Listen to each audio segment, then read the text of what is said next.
강릉의 봄은 아직 차가웠다. 바닷바람이 도로 위를 스치며 모래먼지를 일으켰고 하늘은 희뿌연 안개로 덮여 있었다. 윤소라 41세는 조용히 운전대를 잡은 채 가게에서 남은 설탕 냄새를 손끝으로 문질렀다. 그녀는 주문진 해변 근처에서 작은 제과점을 운영했다. 매일 새벽 5시에 문을 열고 오후 3시면 가게 불을 껐다. 그 이후엔 늘 시댁의 부탁 전화가 걸려왔다. 오늘도 예외는 아니었다. 소라야, 이번 주말에 시동생네 집들이 있단다. 내가 좀 도와줘야지. 시어머니의 목소리는 명령처럼 들렸다. 소라는 짧게 대답했다. 네, 어머니. 가볼게요. 전화를 끊은 뒤 그녀는 조용히 한숨을 내쉬었다. 결혼 12년째 맏며느리라는 이름은 늘 의무였다. 행복도 슬픔도 피로도 모두 숨긴 채 괜찮아요를 입에 달고 살아왔다. 그날 아침 소라는 빵 반죽을 시키며 동서 박미정에게서 연락을 받았다. 언니, 이번엔 제 회사 사람들이 집들이 온대요. 좀 도와주시면 안 될까요?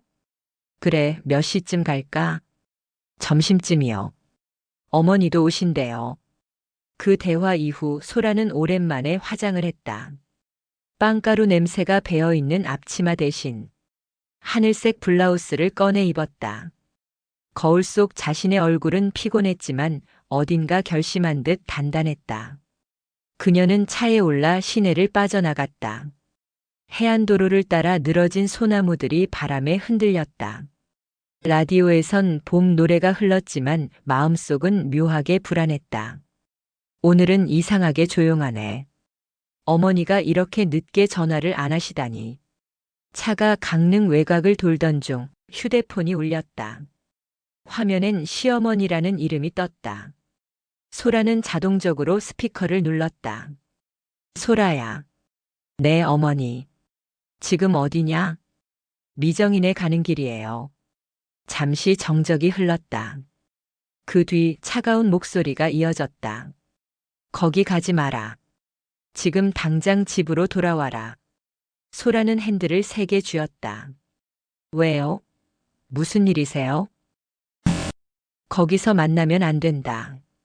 미정이랑 내 남편이 무슨 짓을 했는지 내가 보면 다 끝장이야. 심장이 한순간에 쿵 내려앉았다. 무슨 말씀이세요? 차 돌려. 지금이라도 안 늦었다. 통화가 끊겼다. 차 안은 정적뿐이었다. 엔진 소리, 바람 소리, 그리고 그녀의 숨소리만이 남았다. 소라는 한동안 가만히 앉아 있었다. 그녀는 스스로에게 물었다. 지금 돌아가면 뭐가 달라질까? 혹시 어머니가 또 오해하시는 건 아닐까? 그러나 마음 한켠에서는 불길한 감각이 자라났다. 그녀는 무의식적으로 방향을 틀었다. 미정의 집이 아닌 시댁 쪽으로. 30분 후 소라는 강릉 시내 외곽의 오래된 단독주택 앞에 차를 세웠다. 낡은 담벼락엔 이끼가 피어 있었고 대문 옆 화분에는 흙먼지가 쌓여 있었다. 그녀는 초인종을 누르려다 열린 문틈을 보고 멈췄다. 안에서는 사람 목소리가 들렸다. 그걸 왜 지금 얘기해요? 언니가 오기 전에 정리해야죠. 그럼 어머니는? 이미 알고 계셔. 목소리는 분명 남편 민호와 동서 미정이었다. 소라는 문을 살짝 밀었다. 부엌 문틈 사이로 두 사람이 서류를 펼쳐놓고 있었다. 그 서류 위엔 토지명의 이전서라는 글자가 찍혀 있었다. 이건 우리 시댁 땅 문서잖아. 소라의 손끝이 떨렸다. 그녀는 문 밖에서 한참을 서 있었다. 귀에서는 피가 도는 소리만 들렸다. 그동안의 모든 일이 하나로 이어졌다. 어머니의 갑작스러운 전화, 남편의 잦은 출근, 미정의 집들이 준비. 모든 조각이 맞물렸다. 소라 언니는 몰라요. 그냥 도와주는 사람일 뿐이에요. 그래도 언젠간 알게 될 거야. 그땐 늦어. 그 말에 소라는 무의식적으로 문고리를 놓았다. 내가 그냥 도와주는 사람? 그녀는 조용히 차로 돌아갔다. 핸들을 잡은 손이 차가웠다. 창문 밖으로 바다가 보였다. 잔잔한 파도 위로 바람이 몰아쳤다. 소라는 속으로 중얼거렸다. 좋아. 오늘은 나도 끝을 보자. 그녀는 깊게 숨을 들이마시고 핸드폰을 들어 시어머니 번호를 눌렀다. 어머니 말씀하신 게 이거였어요? 그래. 이제 내가 봤으니 피할 수 없겠지. 짧은 대화가 끝나자 소라는 차를 다시 돌렸다. 이번엔 도망치지 않았다. 이제 내 차례야. 그녀의 시선이 바다 너머로 향했다. 거센 강릉의 바람이 차창을 두드렸다. 그리고 그 바람 속에서 윤소라는 오랜 세월 눌러왔던 맏며느리의 삶을 처음으로 내려놓았다. 윤소라는 거세게 몰아치는 바람 속에서 핸들을 잡고 있었다. 하늘은 잿빛으로 가라앉았고 유리창에 부딪히는 빗방울이 점점 거세졌다. 차 안의 라디오는 꺼져 있었고 유일한 소리는 와이퍼의 삐걱거림 뿐이었다. 그녀는 자신의 숨소리가 들릴 만큼 조용한 차 안에서 생각을 정리하려 애썼다. 내가 들은 게 진짜일까? 남편의 목소리, 동서의 말투, 그리고 서류에 찍힌 토지 이전서라는 글자. 어느 하나도 오해의 여지가 없었다. 결혼 초 시어머니는 늘 말했다. 맏며느리는 집의 기둥이 되어야 한다. 그 말은 언제나 무게로 다가왔다. 하지만 이제 그 기둥이 무너지고 있다는 사실을 눈으로 보고 있었다. 집에 도착하자마자 현관 앞에서 시어머니가 기다리고 있었다. 그녀의 손에는 오래된 봉투 하나가 쥐어져 있었다. 왔냐? 어머니, 아까 그 전화 무슨 말씀이셨어요? 시어머니는 잠시 숨을 고르더니 봉투를 내밀었다. 이게 내 시아버지가 남긴 문서다. 그 땅 원래 내 몫이었다. 소라는 봉투를 열었다. 안에는 오래된 토지 계약서와 도장, 그리고 누렇게 변색된 편지가 들어 있었다. 윤소라 앞으로 명예 이전을 보장함. 단 가족의 동의하에 처리할 것. 이게 저한테요? 그래.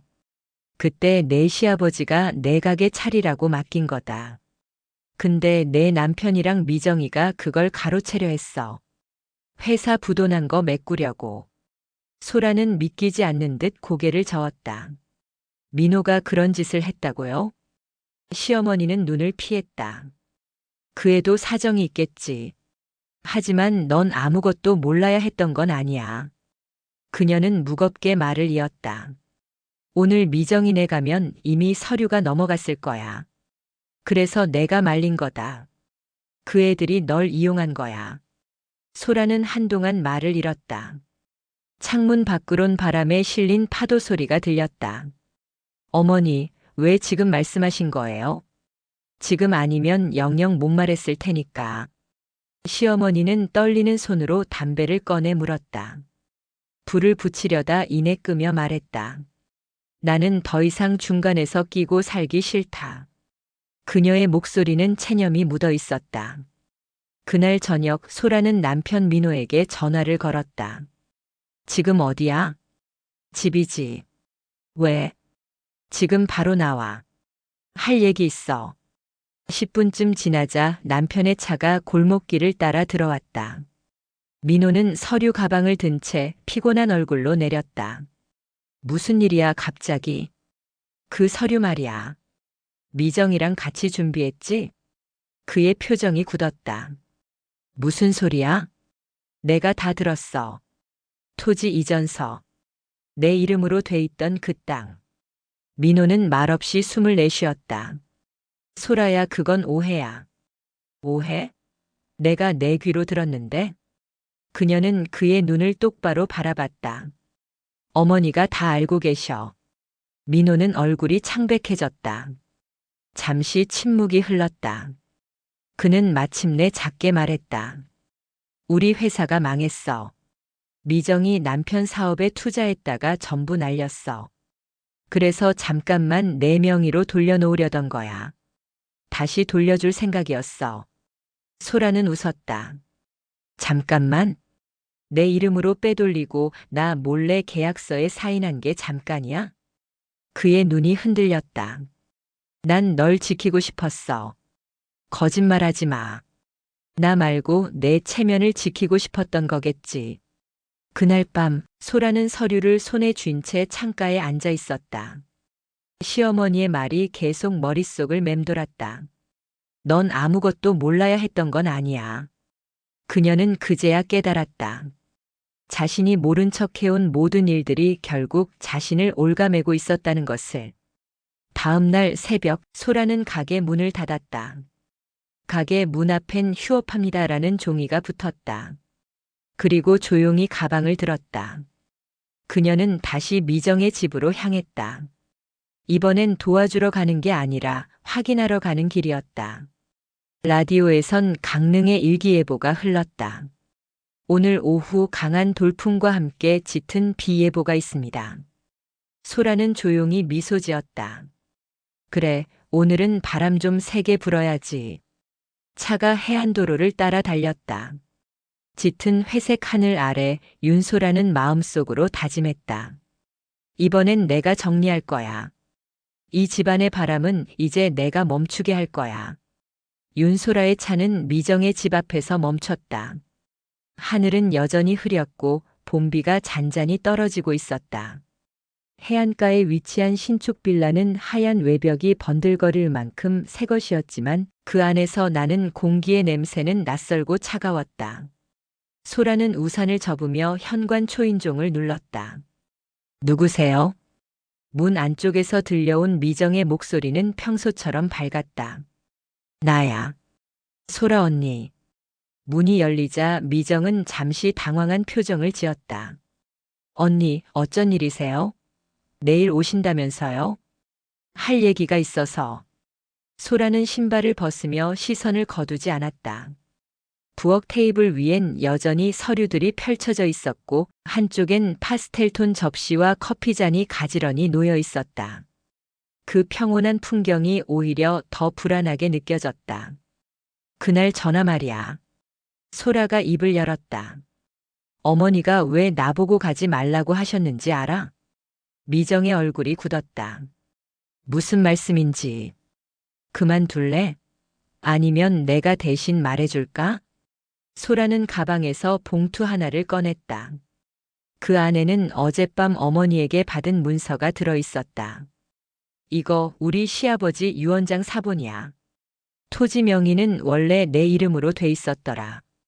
미정의 손이 떨렸다. 그건 잠깐만요, 언니. 그건 오해야요.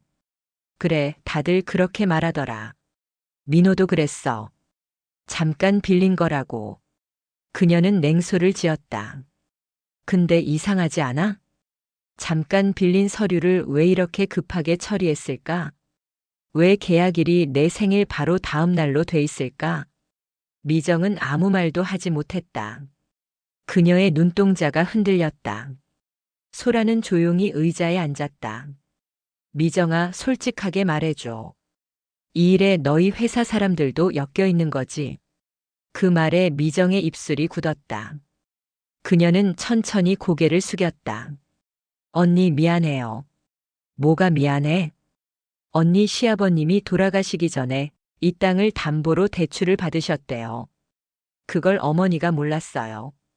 남편이 그걸 갚으려다 일이 커졌어요. 소라는 한동안 말을 잃었다. 그럼 민호는? 처음엔 진짜로 언니한테 말하려고 했어요. 근데 어머니가 말렸어요. 소라에겐 말하지 마라. 그 애는 알면 다 망가진다. 고. 그 순간 소라는 눈앞이 하얘졌다. 그동안 믿었던 모든 관계가 무너지는 기분이었다. 남편, 시어머니, 그리고 가족이라 불렀던 사람들. 모두가 나를 지킨다는 이유로 나를 속이고 있었다. 그래서 이걸로 뭐가 바뀌었어? 소라의 목소리는 낮고 단단했다. 그들이 날 속인 이유가 선이든 이기심이든 상관없어. 결국 나만 바보가 됐잖아. 미정은 울먹이며 말했다. 언니 덕분에 다 정리될 거예요.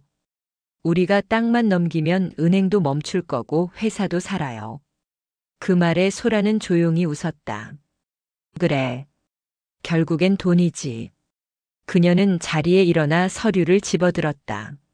서명란에는 아직 자신의 이름이 비어 있었다. 좋아. 그럼 오늘은 내 방식대로 정리할게. 미정이 놀란 눈으로 그녀를 바라봤다. 무슨 뜻이에요? 내가 사인하긴 할 거야. 하지만 조건이 있어. 소라는 종이를 돌려놓고 말했다. 오늘 이 계약서 복사본을 경찰서에 맡길 거야. 불법 명예 변경 의심 서류로. 언니 그럼 경찰이 조사하겠지. 누가 진짜 피해자인지. 미정은 당황한 듯 손을 내저었다. 언니 제발 그렇게 하지 말아요. 우린 가족이에요. 가족? 가족이면 내 허락 없이 내 이름 팔아먹지 않았겠지. 소라는 가방을 닫았다. 민호한테 전해. 이제 내가 정리할 거라고. 밖으로 나서자 강릉의 바람이 세차게 불어왔다. 빗줄기가 얼굴에 닿았지만 그녀는 우산을 펴지 않았다. 도심을 향해 걸으며 마음속에 하나의 생각만 맴돌았다. 이제 더 이상 누군가의 며느리로 살지 않겠어. 그날 밤 소라는 경찰서 앞 주차장에 차를 세웠다. USB와 계약서 사본을 꺼내 민원 접수함에 조용히 넣었다. 그리고 휴대폰을 꺼내 남편에게 마지막 메시지를 보냈다. 당신들이 만든 바람은 오늘 끝이야. 내 이름으로 시작된 거니까 내 손으로 끝낼게. 보내기를 누른 순간 창밖의 번개가 바다를 밝게 갈랐다. 그녀의 얼굴에는 두려움 대신 묘한 평온이 스쳤다. 새벽 3시 윤소라는 눈을 떴다. 창밖엔 폭우가 쏟아지고 있었고 바람은 집을 흔들 만큼 거세게 불어왔다. 가게 천장 틈으로 물방울이 떨어졌지만 그녀는 그 소리를 듣지 못한 듯 멍하니 앉아 있었다. 경찰서에 신고서를 넣은 지 하루가 지났다. 그날 이후로 남편 민호는 전화를 받지 않았다. 미정 역시 연락이 끊겼다. 시어머니만이 단 한 번 문자를 보냈다. 이제 내가 감당할 수 있겠니? 짧은 문장이었지만 그 속엔 수십 년의 의미가 담겨 있었다. 소라는 문자를 다시 읽었다. 감당할 수 있겠니?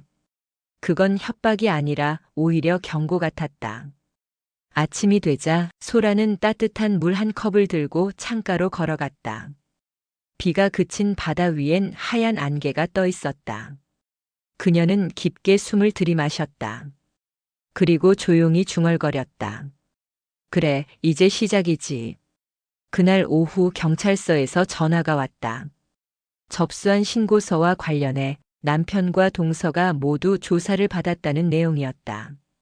명예훼손이나 허위신고로 판단되면 역고소도 가능합니다. 담당 형사의 말투는 건조했지만 소라는 물러서지 않았다. 네, 알고 있습니다. 그냥 사실이 확인되길 바랄 뿐이에요. 전화를 끊자마자 휴대폰이 다시 울렸다. 이번엔 시어머니였다. 소라야, 오늘 저녁에 우리 집으로 와라. 왜요? 정리할 게 있다. 그 말에는 어떤 감정도 실려 있지 않았다. 해가 지고 소라는 조용히 시댁으로 향했다. 낡은 담벼락을 따라 고여있던 빗물이 뚝뚝 떨어졌다. 문을 열자 시어머니가 거실 한가운데 앉아 있었다. 테이블 위에는 여러 장의 서류와 봉투가 놓여 있었다. 왔냐? 무슨 일이세요? 이제는 다 알고 있겠지. 그 땅의 주인이 누구인지도. 소라는 조용히 고개를 끄덕였다. 아버님이 제 이름으로 남기셨더군요. 그래. 그땐 내가 이 집을 지탱해 줄 사람이라 믿었어. 시어머니는 오래된 봉투를 하나 꺼냈다. 안에는 오래전 가족사진 한 장이 들어 있었다. 이건 내 결혼식 날 찍은 거야. 그날 아버지가 내게 말했지. 소라가 들어와야 이 집이 버틸 거야. 그녀의 목소리가 미세하게 떨렸다. 그 말이 저주가 될 줄은 몰랐지. 소라는 조용히 물었다. 어머니, 왜 저 대신 민호를 감쌌어요? 그 애는 약했으니까. 넌 강했잖아. 강한 사람이라서 속여도 된다고 생각하셨어요? 시어머니는 대답하지 않았다. 그저 담배를 하나 꺼내 불을 붙였다. 이 집안은 늘 그렇게 돌아갔다. 누군가는 참고 누군가는 속이고 그녀는 천천히 연기를 내뱉었다. 넌 그걸 끝낼 줄 알았다. 그래서 그 땅을 내 이름으로 돌려놓은 거야. 소라는 잠시 말을 잃었다. 그게 시험이었어요? 그래. 그 땅이 돈으로 보이느냐 아니면 이 집을 버틸 힘으로 보이느냐. 그걸 보고 싶었지. 거실 시계 초침이 째깍거렸다. 소라는 천천히 자리에 앉았다. 이제 알겠어요. 그동안 어머니가 미워서가 아니라 두려워서였다는 걸. 두려워? 모든 게 무너질까봐. 시어머니는 담배를 껐다. 그래, 무너졌지. 하지만 이제 다시 세워야 할 사람은 나도 민호도 아니야. 그녀는 서류 한 장을 밀어주었다. 토지 이전 포기서. 이건 뭐예요? 내가 포기하는 거다. 그 땅, 내 이름으로 끝내라. 소라는 봉투를 바라보다가 조용히 고개를 숙였다. 이제 정말 저를 믿으시나 봐요. 그래. 믿는 게 아니라 이제 맡길 때가 된 거야. 그날 밤 소라는 시댁을 나서며 하늘을 올려다봤다. 비는 멎었고 별빛이 흐릿하게 번지고 있었다. 길가의 전봇대 불빛이 무릉덩이에 비쳤다. 그녀는 가만히 중얼거렸다. 이제 진짜 주인은 나야. 이 집도 내 인생도. 휴대폰 화면엔 민호에게서 온 미확인 메시지 하나가 떠 있었다. 소라야, 미안하다. 우리 다시 얘기하자. 그녀는 잠시 그 문장을 바라보다가 조용히 삭제 버튼을 눌렀다. 창문 밖으로 강릉의 바람이 또다시 불었다. 하지만 이번엔 다르게 들렸다. 이제 그 바람은 그녀를 흔들지 않았다. 그녀는 천천히 미소를 지었다. 바람은 더 이상 두렵지 않다. 내가 그 바람의 주인이 되었으니까. 저녁 무렵 윤소라는 가게 불을 껐다. 바람은 잦아들었지만 공기엔 여전히 비의 냄새가 남아 있었다. 진열대 위에는 팔리지 못한 케이크 몇 조각이 덩그러니 남아 있었고 그녀는 그것들을 하나씩 비닐로 감싸며 생각에 잠겼다. 그때 문 밖에서 바람이 흔들리는 소리가 났다. 소라야. 낯익은 목소리. 그녀는 천천히 고개를 들었다. 문 앞에는 민호가 서 있었다. 그의 얼굴은 수척했고 셔츠는 젖은 빗물로 구겨져 있었다. 손에는 무언가 쥐고 있었다. 그날 그녀가 경찰에 낸 신고서 사본이었다. 이거 정말 내가 한 거야? 그래. 도대체 왜? 왜긴요. 진실이 필요했으니까. 민호는 힘없이 웃었다. 진실? 진실이 우리를 살릴 줄 알았어? 적어도 숨죽이는 살보단 낫죠. 그의 얼굴에 분노와 슬픔이 뒤섞였다. 넌 항상 정답만 말했어. 그게 얼마나 사람을 벼랑 끝으로 몰아붙이는지 몰라. 거짓으로 버티는 게 살아있는 거예요? 그건 지키는 거야. 민호의 외침이 가게 안을 울렸다. 유리컵이 떨어져 깨지는 소리가 섞였다. 소라는 눈을 깜빡이지 않았다. 누굴 지킨 건데? 어머니? 나? 아니면 당신 자신? 그는 말없이 주먹을 쥐었다가 풀었다. 우릴 지키려 했어. 아버지 유산이 날아가면 어머니도 너도 버틸 수 없을 거라 생각했어. 그래서 서류를 넘겼어. 소라는 조용히 물었다. 그럼 이제 뭐가 남았어? 다시 시작하면 되잖아. 어떻게? 내 이름으로, 내 믿음으로 내 인생을 도둑맞은 채? 민호는 대답하지 못했다. 그녀는 서류를 빼앗듯 손에 쥐었다. 당신이 망친 건 계약이 아니야. 나야. 그때 휴대폰이 울렸다. 시어머니였다. 둘 다 지금 당장 우리 집으로 와라. 이제 끝내자. 그 목소리는 단호했다. 그들은 말없이 차에 올랐다. 차창 밖에는 가로등 불빛이 젖은 도로에 번져 있었다. 두 사람 사이엔 묵직한 침묵만 흘렀다. 시댁의 거실에는 시어머니가 기다리고 있었다. 탁자 위엔 오래된 상자 하나가 놓여 있었다. 앉아라. 그녀는 담담히 말했다. 소라가 먼저 물었다. 이제 뭐 하실 건가요? 정리할 거다. 이 집안의 마지막 거짓말을. 시어머니는 상자를 열었다. 그 안엔 아버지의 유언장 원본이 들어 있었다. 그녀는 그것을 천천히 꺼내 읽었다. 내 재산은 모두 윤소라 명의로 한다. 단 그가 가족을 버리지 않을 때에 한해. 그 문장에 소라는 숨을 멈췄다. 민호 역시 고개를 들지 못했다. 시어머니가 말했다. 내 아버진 이미 다 알고 계셨다. 민호가 약하고 내가 결국 그를 끌어올릴 사람이라는 걸. 소라는 천천히 고개를 들었다. 그래서 절 선택하신 거였군요. 그래. 그리고 그 약속은 아직 끝나지 않았다. 시어머니는 편지 봉투를 하나 더 내밀었다. 이건 내 유언이야. 내 몫의 집과 예금은 모두 내 명의로 돼 있다. 대신 조건이 있다. 조건이요? 민호를 내쫓지 마라. 그녀는 단호하게 말했다. 내가 그를 벌하면 이 집은 또 무너진다. 용서하지 않아도 좋다. 하지만 버리지 마라. 소라는 침묵했다. 민호는 눈을 감았다. 거실엔 빗소리만이 들렸다. 한참 후 소라는 입을 열었다. 어머니, 저도 이제는 알고 있어요. 이 가족이 거짓으로 만들어졌지만 그 거짓을 없애는 게 끝이 아니라는 걸. 그녀는 민호를 바라봤다. 당신이 내 이름을 빌렸다면 이제 내 이름으로 다시 살아봐요. 민호는 눈을 떴다.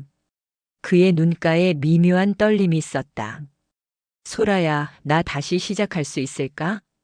아니, 다시가 아니라 제대로 시작해야지. 그날 밤 소라는 해변가를 걸었다. 물결은 잔잔했고 달빛이 바다 위에 길게 늘어져 있었다. 그녀는 신발을 벗고 모래 위에 맨발을 내디뎠다. 이제야 알겠어. 용서가 아니라 마침표가 필요했단 걸. 파도가 발끝을 적셨다. 멀리서 번개가 빛났다. 그녀는 눈을 감고 차가운 공기를 깊게 들이마셨다. 민호, 이젠 우리 둘 다 숨지 말자. 그녀의 발자국이 바다에 닿을 때 바람은 부드럽게 불었다. 강릉의 밤은 처음으로 고요했다. 윤소라는 그날 밤 쉽게 잠들지 못했다. 창밖에서는 봄비가 다시 내리고 있었다. 그녀는 가게에서 가져온 서류 더미를 책상 위에 펼쳐두고 한 장씩 넘겼다. 시어머니의 유언장, 아버지의 계약서, 그리고 경찰서에 제출한 사본들까지. 모든 문서가 진실을 증명했지만 왠지 마음 한구석이 편하지 않았다. 뭔가 더 있다.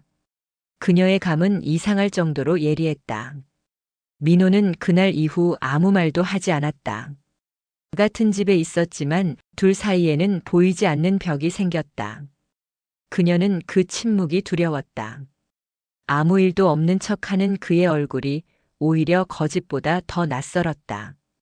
다음 날 가게 문을 열자 낯선 남자가 기다리고 있었다. 혹시 윤소라 씨 되십니까?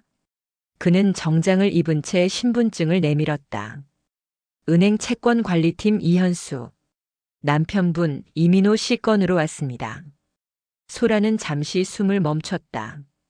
무슨 일인가요? 그는 서류를 꺼내 보였다. 여기 두 번째 담보 계약서입니다. 서명자는 윤소라 씨로 되어 있습니다. 그녀는 경악했다. 무슨 소리예요? 그런 서류 전 본 적도 없는데요. 확인해 보세요. 남자가 내민 문서에는 그녀의 도장이 선명히 찍혀 있었다. 그건 분명 그녀의 도장이었다. 손끝이 떨렸다. 민호의 이름이 계약자란 칸에 적혀 있었고 대출 금액 옆에는 강릉 토지 담보 재확인이라는 문구가 보였다. 또 내 이름을? 소라는 즉시 휴대폰을 꺼냈다. 민호야, 지금 어디야? 회사에 있지. 왜? 지금 당장 와. 이번엔 숨기지 말고. 30분 뒤 민호가 가게 문을 열었다. 그는 피곤한 얼굴로 들어왔다.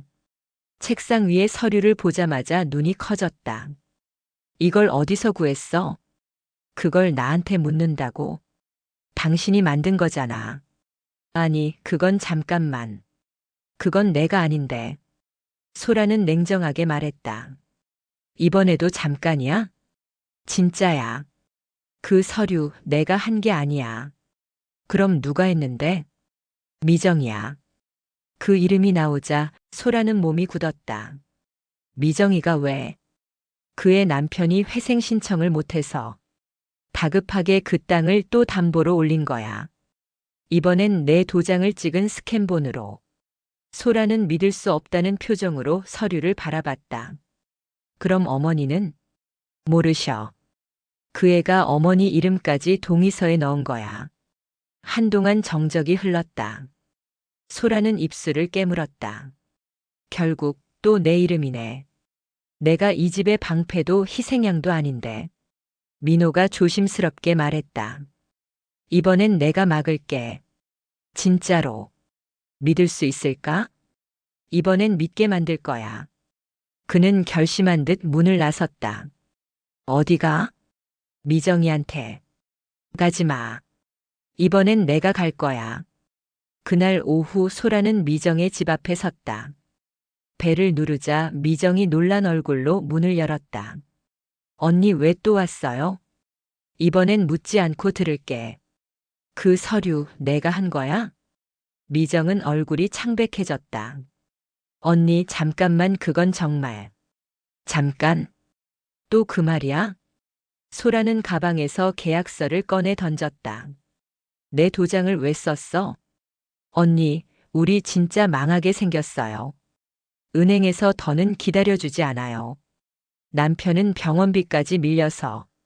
그녀의 눈물이 흘렀다. 언니 이름만 빌리면 살 수 있을 줄 알았어요. 소라는 말없이 서 있었다. 살기 위해서 남의 이름을 훔쳤다고. 죄송해요. 근데 언니 진짜 몰랐어요. 그게 이렇게까지 될 줄은. 소라는 숨을 길게 내쉬었다.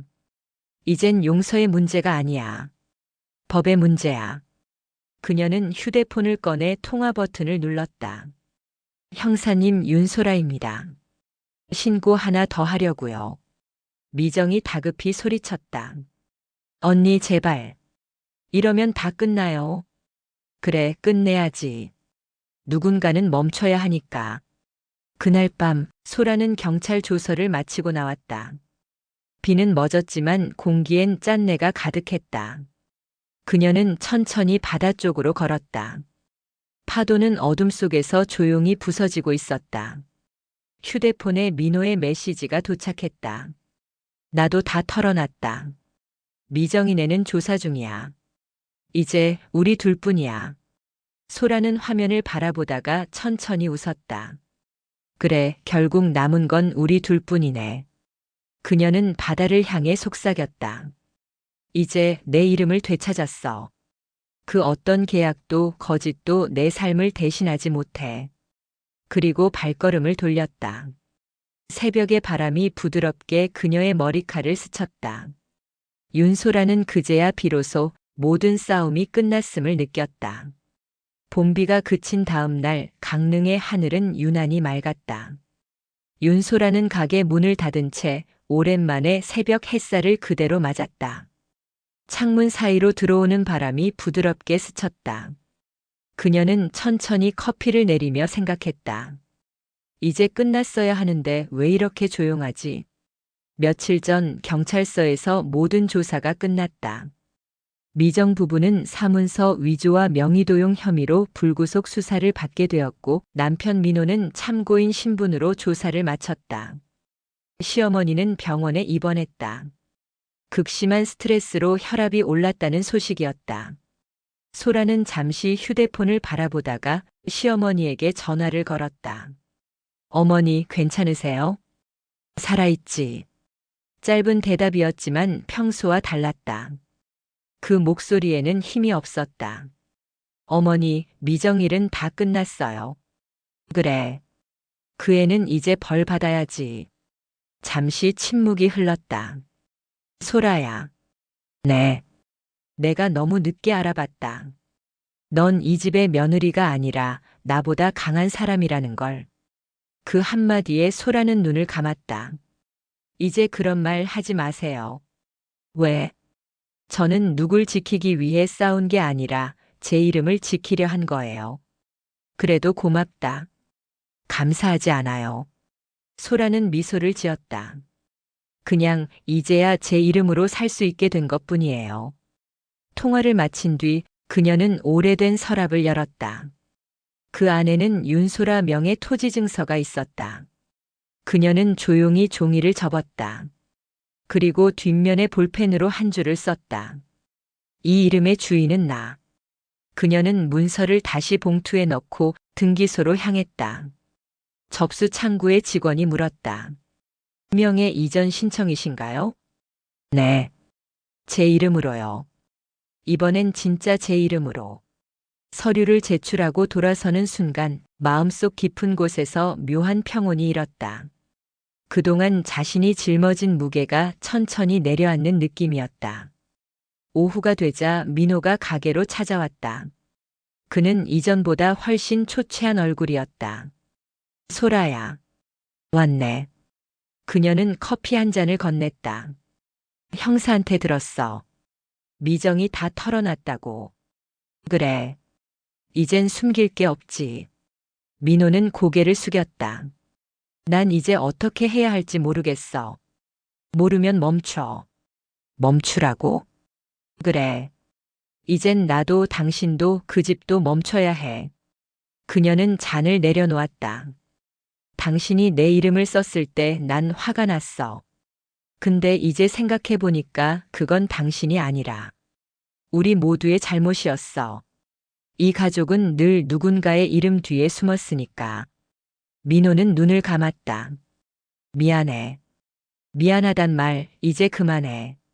미안함이 빚이 되면 또 누군가가 갚아야 하니까. 그녀는 조용히 말했다. 대신 하나만 약속해줘. 뭔데? 다음엔 당신 이름으로 살아. 누구의 그림자도 도장도 필요 없는 이름으로. 민호는 고개를 끄덕였다. 그래. 나 이제야 알아. 진짜로 내 인생을 살겠다고. 그날 저녁 소라는 가게 불을 끄고 바다로 걸어갔다. 해변은 붉은 노을로 물들어 있었다. 그녀는 바닷가에 앉아 신발을 벗었다. 파도가 발끝을 간지렸다. 이제 됐어. 그녀는 하늘을 올려다보았다. 구름 사이로 저녁 햇살이 흩어졌다. 그 빛 속에서 그녀는 처음으로 자유로웠다. 휴대폰이 울렸다. 문자 한 통. 오늘은 푹 쉬어. 내일부터 새 출발이야. 마이너스 민호. 소라는 그 문자를 지우지 않았다. 그저 조용히 화면을 끄고 바다를 바라봤다. 그래, 이제 진짜 끝이야. 그날 밤 가게 앞 유리창에 붙은 휴업 안내문이 살짝 흔들렸다. 재정비 후 새 이름으로 다시 시작합니다. 윤소라는 마지막으로 불을 끄며 미소 지었다. 이젠 내 이름으로 굽는 빵이니까 맛이 다를 거야. 봄이 완전히 왔다. 강릉의 공기는 따뜻했고 하늘은 더없이 맑았다. 윤소라는 새벽 햇살이 번지는 해안도로를 걸었다. 손에는 작은 종이봉투 하나가 들려 있었다. 그 안엔 새로 만든 가게 명함이 들어 있었다. 베이커리 윤소라의 빵은 이름으로 굽습니다. 그녀는 가게 앞에 도착해 문을 열었다. 지난 한 달 동안 폐점 준비를 하며 모든 것을 정리했다. 이젠 간판도 인테리어도 메뉴도 바뀌었다. 무엇보다 이름이 달라졌다. 예전엔 하모니 베이커리였다. 시댁의 뜻에 따라 지은 이름, 가족이 함께한다는 의미로 붙인 단어였다. 하지만 지금은 오롯이 자신의 이름이 걸려 있었다. 그녀는 오븐 온도를 맞추고 반죽을 꺼냈다. 밀가루를 만지는 손끝이 따뜻했다. 이건 내일이지, 내 인생이지. 소라는 속으로 중얼거렸다. 문득 가게 문이 열렸다. 익숙한 향기가 들어왔다. 시어머니였다.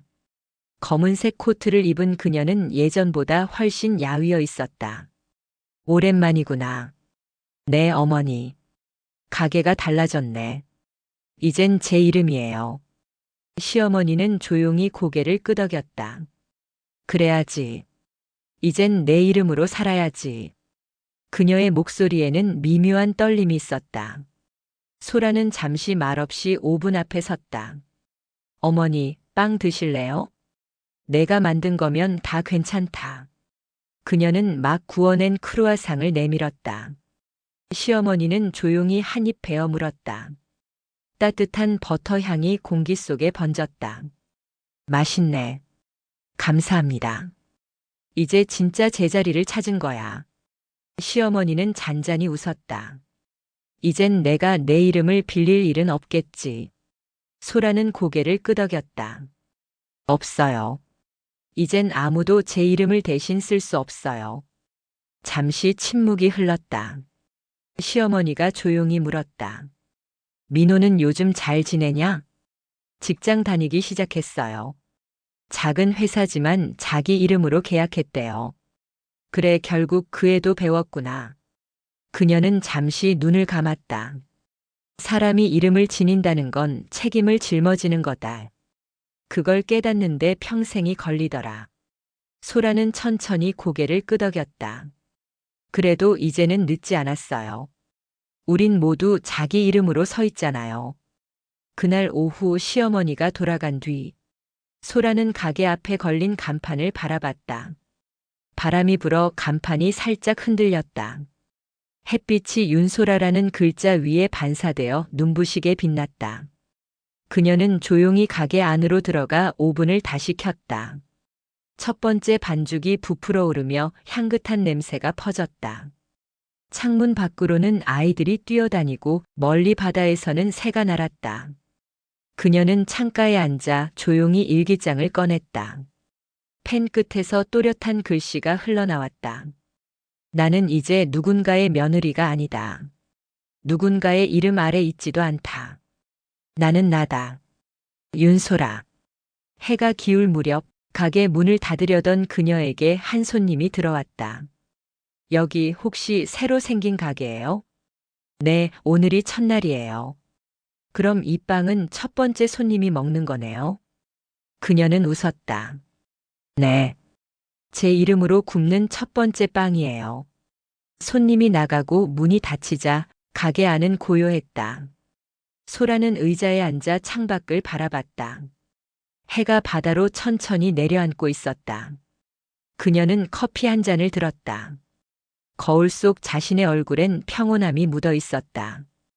오랜 시간 거짓과 침묵 속에서 살았던 얼굴이 이제야 자기 이름을 찾은 얼굴이었다. 이젠 누구의 그림자도 아니야. 나의 이름으로 굽고 나의 손으로 산다. 그녀는 조용히 웃었다. 바람이 커튼을 살짝 흔들었다. 그리고 강릉의 밤이 윤소라의 새 시작을 부드럽게 감싸 안았다.